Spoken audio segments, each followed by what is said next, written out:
We got a new Matthew McConaughey film on the way. We got a new trailer for Christopher Nolan's Oppenheimer. The Rings of Power apparently doesn't need writers on set. And stick around to the end of the episode to hear our review of Succession Season 4, Episode 7. Let's get into it. What's up, everybody? Welcome back to the Movie Mob Podcast, Episode 48 here. We got a great episode lined up today. As always, if you're new to the channel, Movie Mob Podcast drops every Friday at 6 p.m. We got some other great stuff on the channel, too. Check it out. I'm joined, as always, in studio with Matt. What's going on, man? Yeah. Nick, behind the camera. Let's get into it. We got some big news topics today, some great stuff. The news is flowing. The juices are flowing. I'll tell you, the juices were flowing during this trailer for Christopher Nolan's Oppenheimer. Nolan. Somebody else is directing it now. Nolan. Yeah, is Simba helping her out, or? Yeah, well, obviously we've been talking about this film for a while now, since we started the podcast. Sure. And we get a full trailer. The first trailer was, I would call it a teaser. It was a little shorter. This one was long. This was 3-minute long trailer. Gave us a lot, not too much. We saw some more actors. We saw Albert Einstein. Wow. I like Albert Einstein. You know, he's a legend of the game. German. But obviously more. We know what relatively speaking. Yeah. Oh, we know what the story is here, obviously. But it's great to know that this is, you know, we had that scare that it might get delayed. False rumor. It's coming out in July. We're here. Matt, what'd you think of this trailer? I mean, RJ, this got all the senses percolating. Yes. This trailer. This was really, because like I was excited, you know, and I know you guys are both pumped. Yeah. But just this trailer is like, all right, like here it is. Like this is what I can now expect. You know, and dude, I'm Cillian Murphy, however you say it. Either way. Tommy Shelby. He's one of my favorite actors ever. I think he's so underrated. He's usually a supporting role. He's a leading man. He can be. His face in this trailer just gives you everything this guy would be going through, creating a weapon of mass destruction that he knows is going to kill thousands, millions of people. Yeah, like dead in the eyes. Yeah, dude. This is going to be epic. I'd be shocked if this missed. And, dude, this trailer got me pumped. I can't wait for this movie. I need to see this trailer in theaters. Hopefully they play it when we go see Guardians. But, yeah, I mean, Christopher Nolan, just trailers alone, he knows how to build the intensity. Great. Like, it's all, you know, the stress levels are going to be high watching this movie. Anxiety's going to be high. And he brings that, like, magnification of these historical moments. You know what I'm saying? Yeah. He makes them feel big. You know, I mean, Nick, you're obviously very excited for this. What'd you think of this trailer? I'm extremely excited. On another note, I saw earlier today, actually, on Twitter that who did Batman with Robert Pattinson, Matt? Who was the director? Matt Reeves? Yeah. Brought Cillian, Tommy Murphy. Good. Brought him down to set because the studio wanted him to play Batman. No, that was in The Dark Knight. Oh, it was that long ago. He auditioned with Christian Bale to play Batman. Okay, so here's the thing, though, right? He auditioned to play Batman, and it's just funny when you see somebody like who the studio thinks is popular try and play someone as opposed to like who the director. Like, you got to trust your directors. You know what I mean? Like, I don't. My point is, I don't see anybody other than Tommy Shelby playing this role. It's very subdued. He's supposed to be scientific, so he's like a little to himself and all that other stuff. And nervous but extremely powerful. Like, he's not a villain. You know what I mean? He's just a scientist doing what the government tells him to do. And he's a complicated guy, from what I've heard. His life. I think it'll be an incredibly interesting film. It aesthetically, I mean, it's better than Brazzers. Like, it looks big. I mean, it's awesome. Yeah. And this is awesome. Like, it's an epic. It's really cool. I will say this poster kind of sucks. Looks like we made it. It's not a good poster. Yeah, the poster's not the best. Also, I got one gripe with this trailer, and it's Matt Damon. Whoa. I saw that in the trailer. I was going to mention that, too. I was like, whoa. I like Matt Damon. I don't know if he might be miscast in this role. Like, that one line where he was like, this is the most important thing in the history. Like, I'm like... All right, Will Hunting. You know what I'm saying? You don't like Bourne? Like, sometimes he's doing a little too much. I didn't think you'd have a critique like that of Bourne Ultimatum. But I do like Matt Damon, so obviously it's out of context, so who knows? But I just thought that line was a little off. But dude, one thing I'm excited just for this movie, dude. I'm excited to just like Nolan brings the blockbuster. Yeah. You know what I mean? Like, this is a movie, like, you don't want to watch this on Netflix or Hulu. This is one you want to go see on the big screen. And Nolan, visually, it's going to look fucking awesome, dude. Yeah, it's an event. And, like, I feel like, we kind of miss that nowadays, Yeah, and obviously we weren't the biggest fans of Tenet. I don't know what happened. Yeah, right. No, you could explain it to me, tell it to my face, and I still wouldn't know. Yeah, but there's plenty of people who do like Tenet, and other than that, cool. I don't think Nolan's missed with a movie. So, I got no reason to doubt that this is going to be fantastic. Yeah. So we'll get into the next topic here. Talk about fantastic. Matt McConaughey. I love Matt McConaughey. I read his book. Me too. It's a good book. Oh, yeah, you Green did book. read that. It's a good book. Yeah. Green Lights. Oh, what a fucking same it's thing. Good stuff. Green Book is a movie about racial Green Book. segregation. Yes, with Mahershala Ali. But Green Lights is a book by Matt McConaughey. Yes, but Matt McConaughey is starring in a new movie. He is, and it is called, let's see if I pronounce this right, Rivals of Amzia King. Oh. Sure. Basically, not much about it. Obviously Matt McConaughey's got a lot going on right now. He's rumored to be in the new sequel series to Yellowstone. But this is what they described this film as. Ready? A deeply atmospheric, character-focused crime thriller set against the unique backdrop of remote Oklahoma. To me, Matt, that sounds a lot like True Detective Season 1. It does. I wonder if that's what they're going for. That worries me somewhat because it's like, are they just trying to do another Russ Cole? But what do you think? RJ, to be honest, I don't know what to think. Yes. Because I love True Detective Season 1. The other seasons were, Season 3 okay, Season 2 kind of stunk, I thought. Yeah. For this, I'm going to need to see a trailer. I'm going to need to see some hype, some build-up, just off what you to Oklahoma.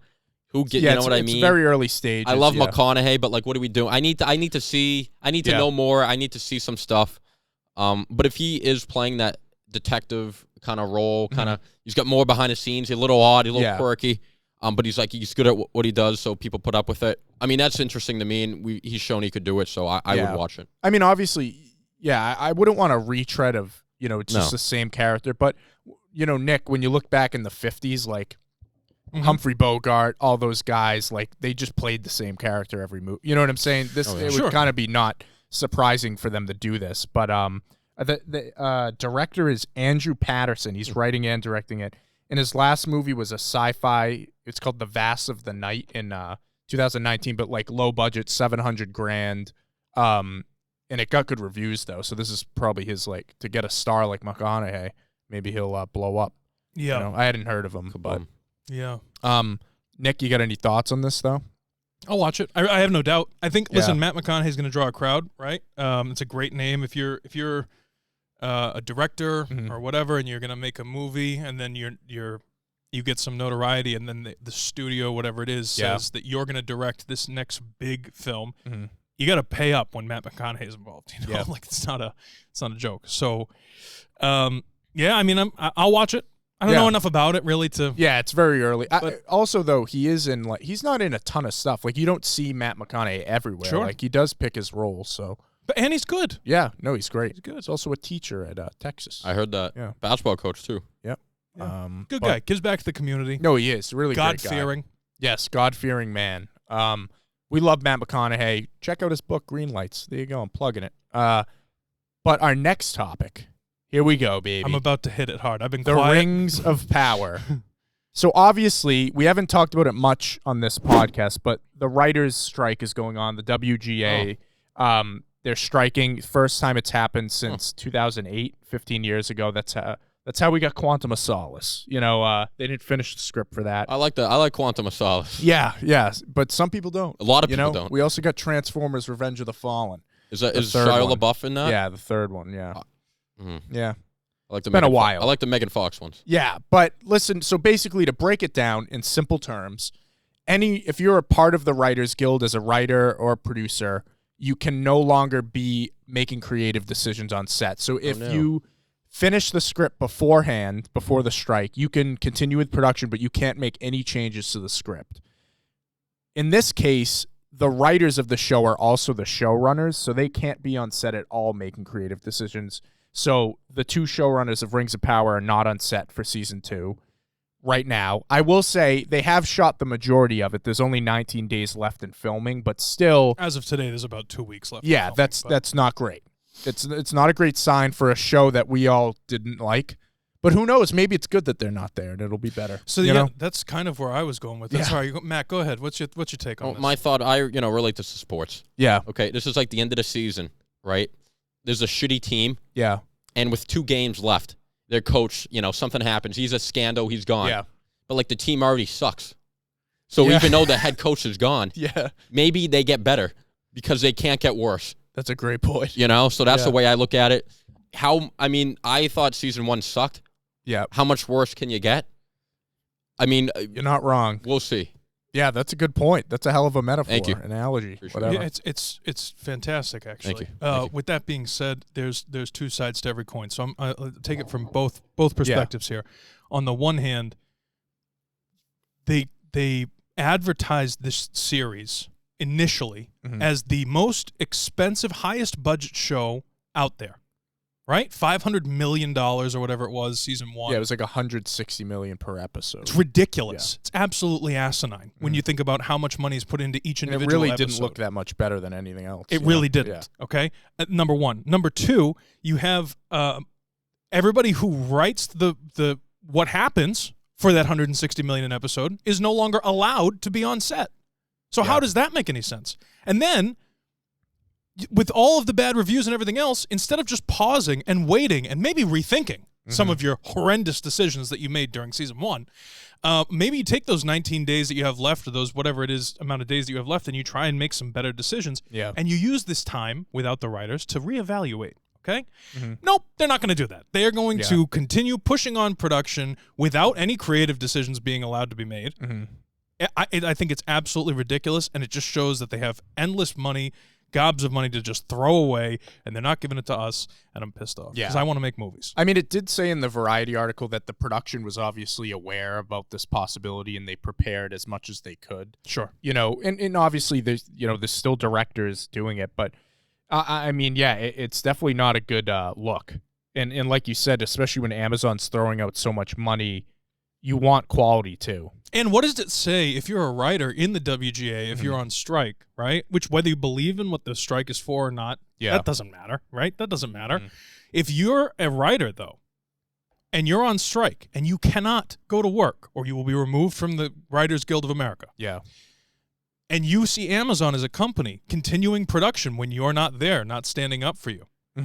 How often do you want to work for Amazon? Right. What does this say for Amazon Studios as a future as a production company? I know they have endless money. Don't get me wrong. And money does talk, unfortunately. They also got Broniger. Shout out Braun. But like, what are we doing? What are we doing? Like, it's ridiculous. The AMPTP is the American television producers and movie producers and stuff like that. They was speaking Mandarin right there. Jeez. I can't say stuff like that. They are meeting, and they're going to have some negotiations. Christopher Nolan was down there. Yeah, I saw a picture of him. Yep. It's a rough thing. It sucks. I'm personally not a huge fan of unions in general. It has nothing to do with my opinions of the WGA, but part of the reason is because of stuff like this, where it pauses all of everything. You know what I mean? The robots are coming for our jobs. AI. I got no career. My career's over before it began. Yeah, it's a sad. I got no career. Well, I mean, maybe if this show picks up. Yeah. I'll be a robot. Yeah. That's funny. We'll put a robotic AI RJ on the couch. But yeah, so there you go. Stay tuned. Stay tuned. So yeah, I mean, I don't know. I think it's sad that this is happening, especially with the. But okay, so then to go to Matt's point, right? They couldn't really get much worse. No, yeah. The only way is up.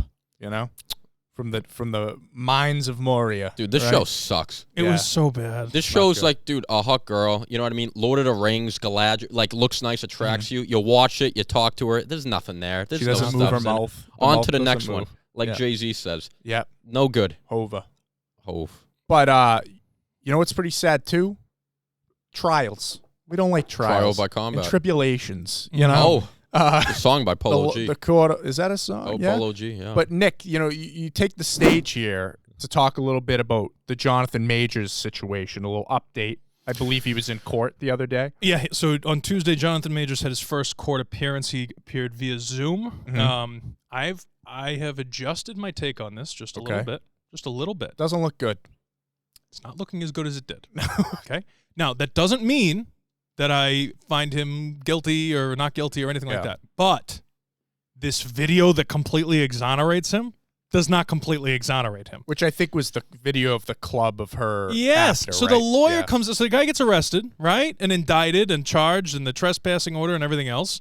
Other people. So the thing that I can't take into consideration, at least in my mind, is these other people that have now come forward with abuse, because there's always an onslaught of bullshit once something happens. But they will say, though, his lawyer came out and said, "We have video evidence that he is completely exonerated and they did nothing wrong." Okay. I thought, and if you look at our previous shows, I thought that meant that there was going to be video from inside the Uber showing that nothing happened. No.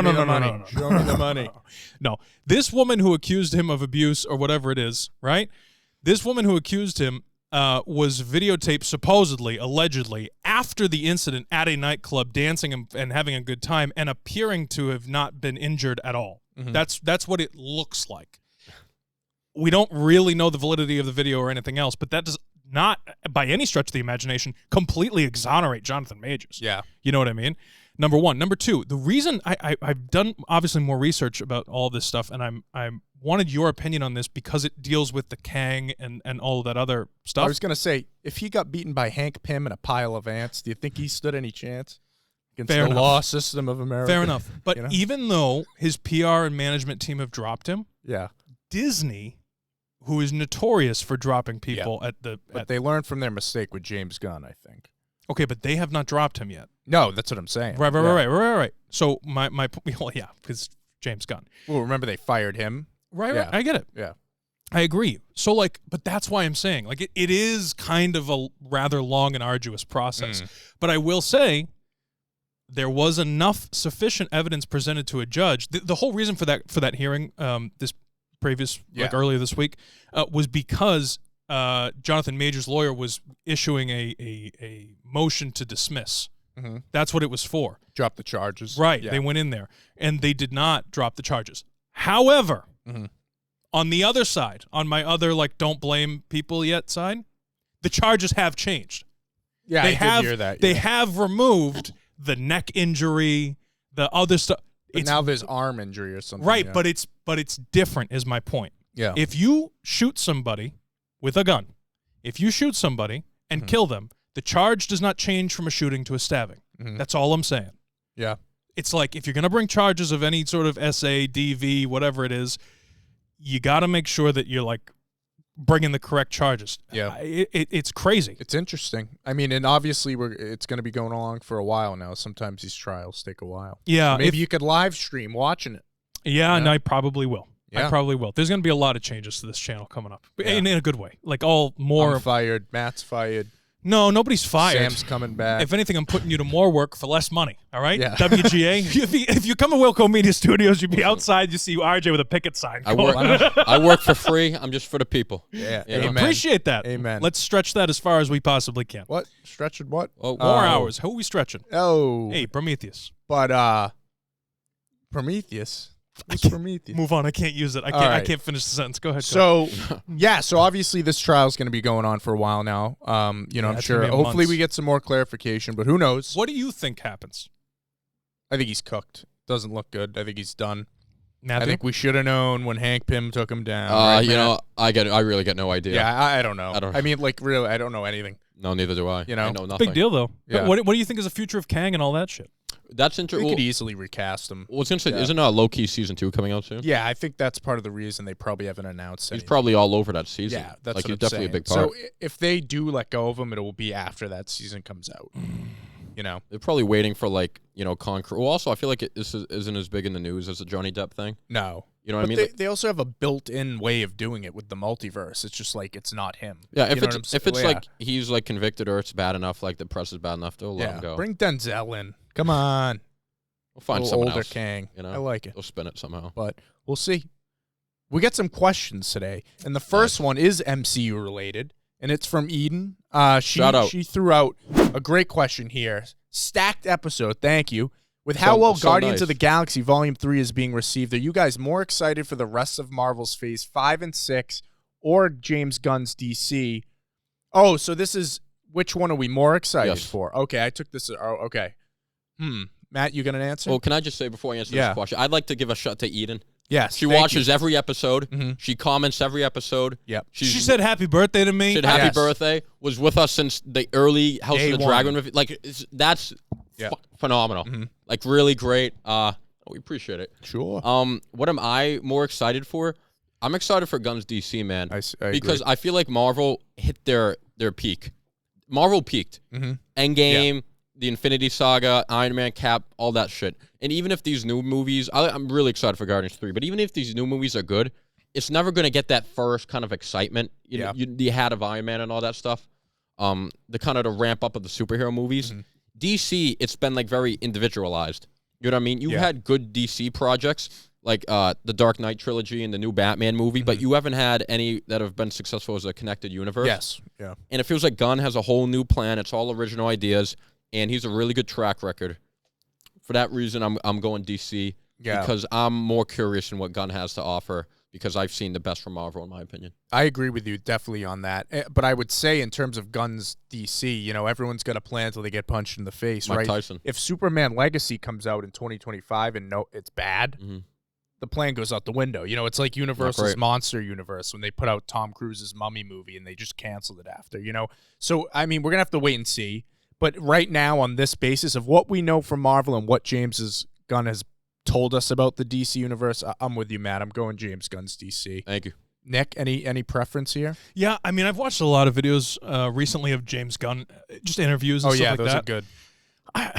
I like James Gunn. Yeah. I think he's cool. You know me, I'm not the biggest superhero fanatic, but I will say Guardians 3 has really taken off. Their opening weekend, they set a box office record. Getting great reviews. Getting good reviews. Some people are saying that it's a bad thing, which I think is insane. They think that it's like gonna fall off now, immediately after its box office record. Well, yeah, every movie makes a shit ton and then obviously falls off. That's a stupid. A little bit. I don't disagree with you at all. I think it's a great thing. Mario just crossed $1 billion. Mario time. I don't know if Guardians 3 is gonna make $1 billion, but regardless, it set a box office record at opening weekend, 116 million, I believe. It did opening weekend. Yeah, that's huge. I think a lot of that has to do, too, with, like, Guardians. You could always watch those movies in isolation outside of the MCU. So I do think they have a lot of fans that don't watch the other Marvel movies that just watch Guardians. Right. So I think that helps. Yeah, no, I like Marvel characters in the comics. Yeah. DC is Batman. Batman, Superman, Wonder Woman. Big three. DC tends to dive more into the like Justice League. Yeah, that's like and just like alien stuff, like more supernatural stuff. I'd say DC does, but now Marvel is gone into that realm too. But I'm a DC guy in terms of you're just basing it off the characters. But over like Spider-Man. Spider-Man's like Batman's my numero uno. So RJ hates Spider-Man is 2, but then the rest of the list like Superman. Iron Man, Iron Man, Cap. I like Iron Man. It doesn't sound like it. You know, Iron Man's not my favorite. Well, you know, wow. I would go with. I would rather watch a Spider-Man movie, be it Toby or otherwise. The Avengers. Think of all they did. You know, but again, they saved the world. For me, it's not based on the company making it. Like, it's not about Marvel versus DC. I go by the individual characters. Like, I'm never gonna watch. In my opinion, I'm just saying, I'm not a fan of Iron Man as a character. It's just another billionaire with lots of money. Don't tell that to people. All right? Why? Keep that to yourself. What do you mean? No. Listen, I'm just saying. It's not that he's a bad character. I'm saying that he's not my favorite superhero. Okay? He's not my favorite over Batman. Yeah. Come on. Vengeance. Yeah. Yep. My point. Exactly. Yeah, so it's like, and not that Robert Downey Jr. plays a bad Tony Stark either. I'm just saying in the realm. Now, like Thanos and all this, that's all Marvel, right? Yep. Oh, yeah. Nah. I'd probably go DC. Okay. I'd probably go DC. So you're excited. Yeah, and I it's wish new. I wish DC could buy the rights or whatever it is. Or I wish if DC had created Spider-Man, this wouldn't even be a conversation. Mm-hmm. This wouldn't even be a conversation. DC all day. Yeah. You know? I'm excited. I'm excited too. Everyone's excited. We'll be reviewing Guardians next week. And thank you for the question. Everybody submit your questions, but thank you, Eden, for watching everything. Yeah, thank you. We get another question here from Deep Sneakers. Oh, he's also a great big question. Fan. Big fan. What's your favorite fight or battle scene in a movie? He said, mine is either Helm's Deep in Two Towers or Rocky versus Drago in Rocky 4. Honorable mention to the cow scene in Kung Fu and to the fist, too. He did show me that. This is tough. I mean, you took a great one with Helm's Deep. You could go the other battle in Return of the King at the Black Gate. It's a great one. That's good. Mm-hmm. For me, I'm going to go with, it's kind of a cheat. Okay. But it's Obi-Wan and Anakin on Mustafar cut in between Palpatine and Yoda. Oh, that's good. They do those fights at the same time. Yeah. I'm going with that one. Dude, that would be my answer. Okay. I'll just give something different. Yeah. Everyone hates this. I love me some Battle of Geonosis. Oh, come on. I just this love... party's over. Dude, when Mace Windu comes out, puts a lightsaber to his throat, his party, he jumps over. All the Jedi come out with all their lightsabers. Because that's you see all the Jedi together. Mm-hmm. They're battling the droids, and Yoda comes in on the droid ship. Even Yoda and Dooku's fight after is good. Like, that's good shit. Helm's Deep's a good one. Return of the King. Mm-hmm. Even in Shrek, man, when the big dragon comes in Shrek at the end. You know what I mean? It's a good time. Yep. Fucking there. I mean, there's so many answers, but those are just. I feel like even people who don't like Attack of the Clowns like the Geonosis. Yeah, that's just sick scene. Yeah, it's good stuff. Nick, you got one? It's I not Star Wars. Yeah, no, I saw one. The Shrek was a great reference, by the way. Thank you. That was really good. Recently, I watched Heat. With Al Pacino and Robert De Niro, and there is a great street gunfight battle scene. It's typical like cops and robbers, but it's like on crack. Like it's just very intense. Everybody's shooting everybody. You know what I mean? It's insane, and it's a fantastically shot scene, and it's at a point in the film where you already love everybody on both sides, and you're like, you don't know who to pick to win, so it doesn't matter who gets shot. You're like, oh my god, like what's going on? And very intense, great fight scene, great battle. Police Story, that was a great fight scene. Which one? Every scene's a fight scene in that movie. Well, the end one. The end. He's fighting telephones in one scene. It's a lot easier to like appreciate action scenes now because we get so bogged down with those Marvel action sequences, which is kind of just a bunch of CGI moving around. John Wick 4 had some amazing, like every sequence in that was crazy. There was one club scene that was good. So, dude, I don't know. The fight sequences in Mission Impossible Fallout are awesome. Yeah, which we got. I've heard we're probably gonna get a trailer for that next one. Dude, I'm so excited. I love. It's gonna be good. Fucking love those movies. But great questions, guys. Thank you for sending those in. As always, guys, if you're watching, you got a question or you got an opinion on any of these, comment below. We'll answer them for next week. But Nick and I are gonna dive into Succession here. Matt's gonna be departing. Matt, any words for the people? Dude, I'll just say this last episode of Succession. Yes, these kids can't get out of each other's way. They can't, Matt. With Shiv and Roman, dude, and Kendall. Kendall, there you go. You know what I mean, dude? They're just teaming up. They're pinning their flags to these. A lot of flags. I did like in the episode how like it takes you over the course of a day, which was cool. I feel like it was easier to keep track of. Yeah. But dude, I can't wait for next. I mean, the way they left it. Yeah. I will say, like, I can't wait for next episode, dude. What they're gonna do there. As always, we appreciate your opinions, Matthew. Of course. I just want to say, that's all I got. Watch Ginny and Georgia. Great show. I'm watching it right now. Right on. It's really good. So. All right. Till next time. Bye, Matt. All right. So Succession, episode 7 of season 4. We got 3 episodes left after this one. We had talked last week about the episode where, Kendall takes the stage and he announces Living Plus.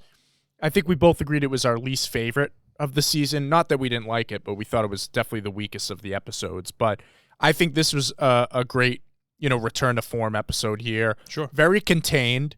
It takes place pretty much all at this pre-election party that we end up seeing Matsson crashes. So then we get some drama there. Thanks to Shiv. Yeah, always thanks to Shiv. We get some great interactions between characters as always, and it obviously hits ahead with one of the best scenes in the show with Shiv and Tom going at each other. But Nick, what'd you think of this episode? Overall thoughts? Overall, before we dive deep, I thought it was significantly better than the previous episode. Finally, every time Shiv and Tom have tried to discuss anything before, it always ends with one of them saying, right now is not a good time. We'll talk about this later. And that finally all that came to a head, which is great. I love that we find out that Matsson is actually an asshole as opposed to just pretending to be one or whatever, like it's real.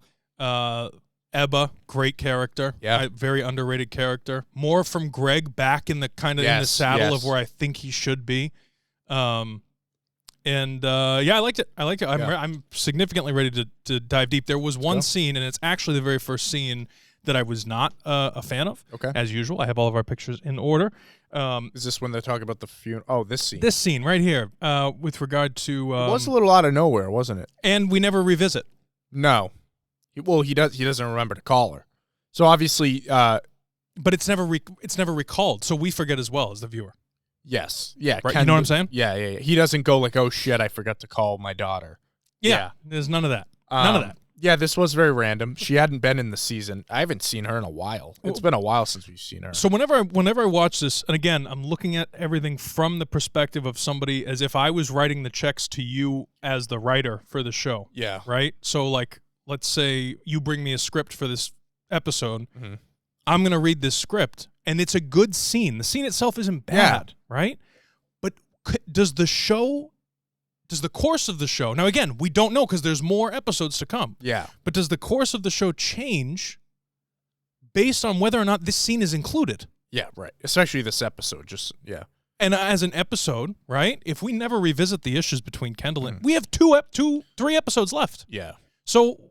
with regard to this, for the entire show, it's not like we have another season. You know, we already know Kendall has a bad. He's not the greatest dad. With his yeah, he's not the greatest dad in the world. So, yeah, this is definitely a scene that if they were really needed it could have waited. Right, or it could have been executed better. Right, yeah, I agree with you. So anyway, that was just one thing. That was the weird prologue. Yeah, but let's get into the real good stuff here. I added this picture. You didn't have this in there. Oh yeah, when Tom gives her the scorpion, because it's one of those things. Right now, this is moderately a sexist take, admittedly, and it's stereotypical of women and everything else, and I apologize in advance, but I think for purposes of the show it makes sense, because Shiv does tend to get, maybe not as a woman, maybe it's just her character, but she does tend, all 3 of the children, actually, let's back up here, hold on, I'm sorry, all 3 of the children, one little minor thing is world-ending to these kids, okay? It doesn't matter who the situation is, whether it's Roman people saying that he's not like his father, so he just fires everybody, or Kendall being ditched by his brother, and we'll see that came a little bit to a head in the last scene of this episode. We find out how Kendall really feels about shit, which I liked. Or Shiv gets a gift that's supposed to be like a ha-ha thing. Maybe it's funny, maybe it's not, but oh my God. Yeah. It plays into this episode because they've finally rekindled their relationship, Tom and Shiv. Somewhat, yeah. Somewhat. He goes, my little, what is it? What does he call her? Oh, my sex machine or whatever it was, you know? That's kind of where this episode starts. Yeah. And he gets her a gift. Now, he gives it to her in a similar box to the watch that he gave Logan, season 1, episode 1. Which I thought was kind of funny. A little bit of a recall. But then he takes out I was going to say he's a shit gift giver. They never he really is.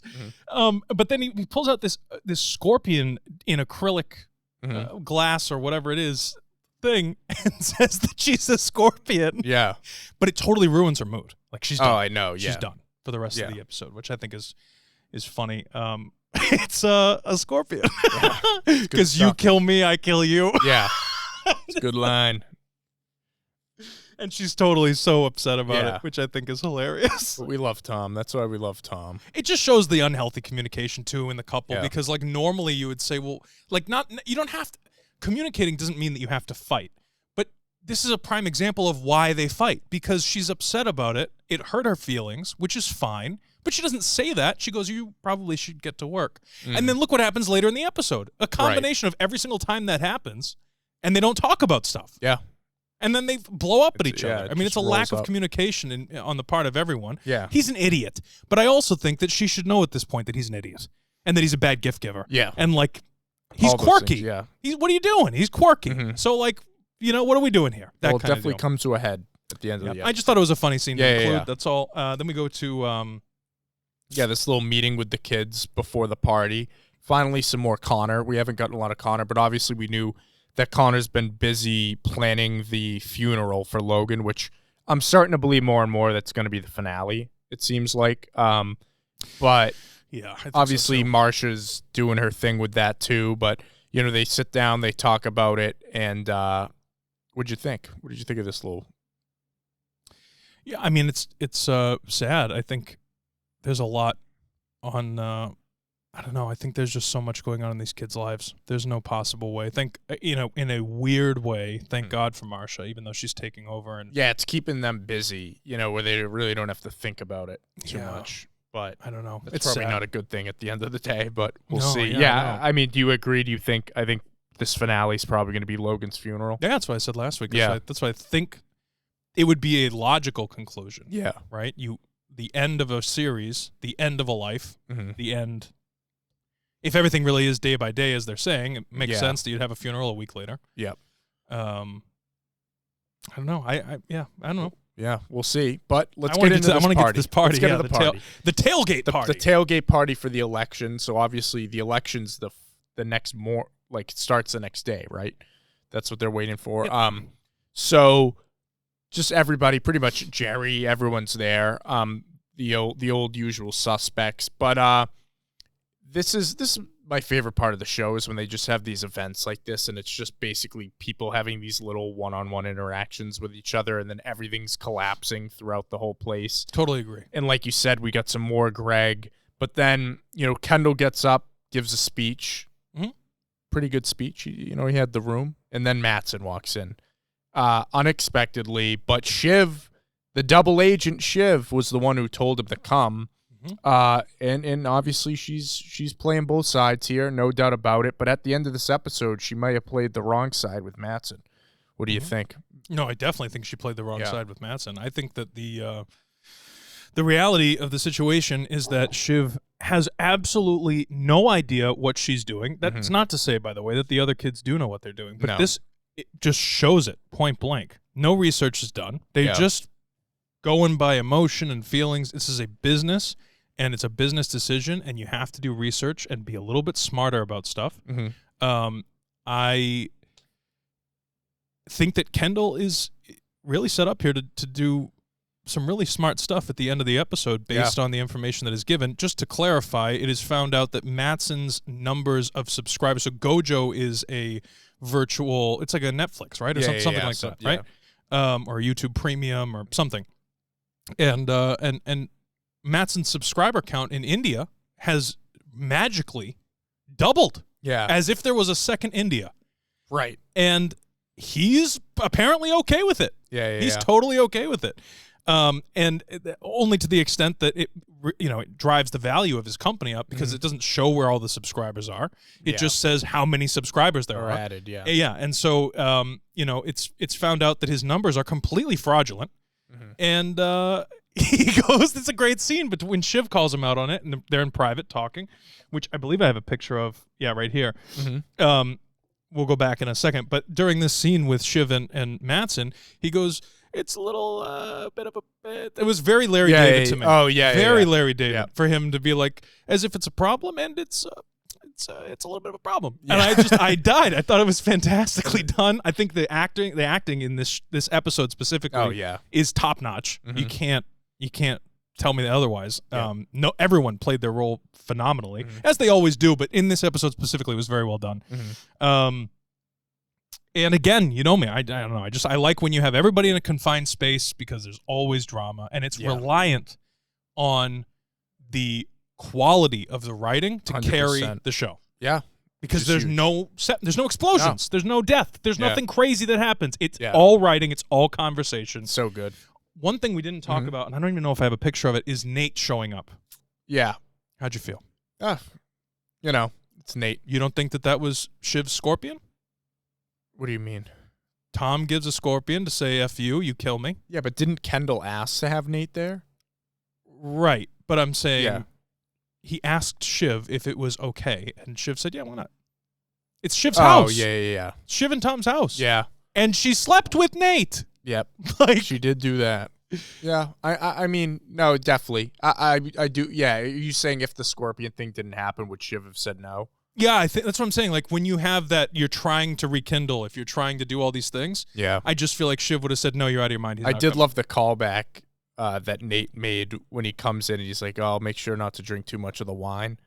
Remember when at the party? I tweeted this out. Follow Wilco Media on Twitter if you'd like. Yeah. I tweeted this out though. It was my favorite line of the episode. I don't know if you have one or not. because there were the writing in this episode specifically is so good. But when he says, no, drink all the wine you want, basically. And then Tom says to Nate, he goes, it's fruity, and it's the type of wine that separates the connoisseurs from the weekend Malbec morons. Yeah. I again love that line. I was like, that is so good. Yep. It's so good, and it was so pretentious. Yeah, but it was like such a slap in the face. Oh, yeah. Like, it was such a high-class slap to Nate. It was fantastic. And I don't know. I absolutely loved it. Yeah. Let's bounce back that little quick interaction between Jerry and Roman. Obviously, the first time since that he fired her very abruptly. That firing was just it was a thing. He's gonna walk that back. He was feeling kind of fiery. Yes, but idiot. Roman tries to backtrack that, and then this is the scene from the trailer that we saw when Jerry threatens to go public. Yeah. About obviously all the pictures that Roman sent her over the years. Sure. Obviously we've been saying this, this is going to have big consequences, I think, for Roman. If he can't backtrack this and get Jerry back on his good side, I mean, it's not going to end well. What do you think? This is exactly where I thought she would have, when you're in the middle of an argument, right? It's very difficult to kind of think things through, which is what makes me like Jerry so much, is she doesn't snap back. Roman flies off the handle. Yeah. Jerry's very she's mature. Very reserved. She doesn't show her cards. Right. So what did she do after she got quote unquote fired? She went and spoke with her attorney and PR people, and exactly what I thought was going to happen. And she throws it in his face a little bit, but it's clear that she hasn't mentioned anything to anybody else about the pictures. Yes. But she does threaten that, like a ticking time bomb. Yeah. Yeah. If you don't give me millions and millions and millions, eye-watering sums of money, she says. Yeah. That she's going to come forward with the endless pictures of his genitalia that she has received on her phone, and rightfully so. Like, he has nothing to say. No. That's why you don't the money. You don't. That's why you don't fire people randomly on the spot based on pure impulse. It's also why you don't send people pictures of your genitalia unsolicited, especially ones you work with. You don't shit where you eat. Amen. Amen. But I don't know. It's going to be interesting here. Obviously, at the end of the last episode, you didn't think Roman was trending in a good direction. Still don't think. Yeah, I don't think he is. But we shall see. But let's talk about this scene right here. I know you loved it because you texted me. I fucking loved this scene, man. Very well and actually, I was watching it with Allie, and she was late. She fell asleep right before this scene happened. Are you kidding me? Yeah. So did you not slap? I mean, no, I don't want any views, but did you not wake her up? No, I tried, but I'm gonna have to have her watch that scene now because, dude. So normally, like, this is a bad thing to say when you get taken out of it because of the acting, but I was taken out of it in a good way. Explain. And to point, like, the acting was so good, I like removed myself and said, "Hang on, these aren't actors. I mean, these aren't real people." You know, yeah. It was that good. You know what I'm saying? Yeah. Because sometimes bad acting can take you out and be like, "This isn't real." This was so real, you know. And like you said, it's been such a buildup. They really haven't had a back and forth like this yet at this level, and just everything comes out from both sides. One line that killed me with Tom was when he was like, after our wedding, you banged the whole phone book. Oh my God, it's like, so good. He says another time, he says, your sense of self is this thin. Yeah. He has some great lines. I think he won this argument. I don't know. I think he said. I think so. One thing I love is, I don't know if you've ever fought. Hopefully not with Allie. I mean, I love Allie. I think she's amazing. I hope you guys. It seems like you guys have a great relationship, and I'm not trying to call you out publicly here at all. But I mean, I don't know if you've ever been in a fight with a loved one like that in a relationship. I don't know if you noticed this about me. I'm pretty fiery, even in a friendship. Yeah. Oh yeah. In a relationship, I can get pretty fiery as well. And sometimes, much like Roman, you can say things that just go a little bit too far. Yeah. Tom has no idea that she's pregnant at this point.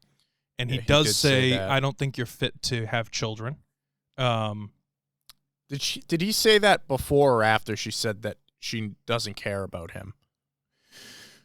I don't. Because that's a low blow, too, but that might have been after he said But she's already said to him in previous fights or previous arguments that she doesn't love him. Yeah. And he does love her. I mean, he says, I married you for love. And she says, you married me for power. She says that the mother loves her more than she loves him because she's mental, basically.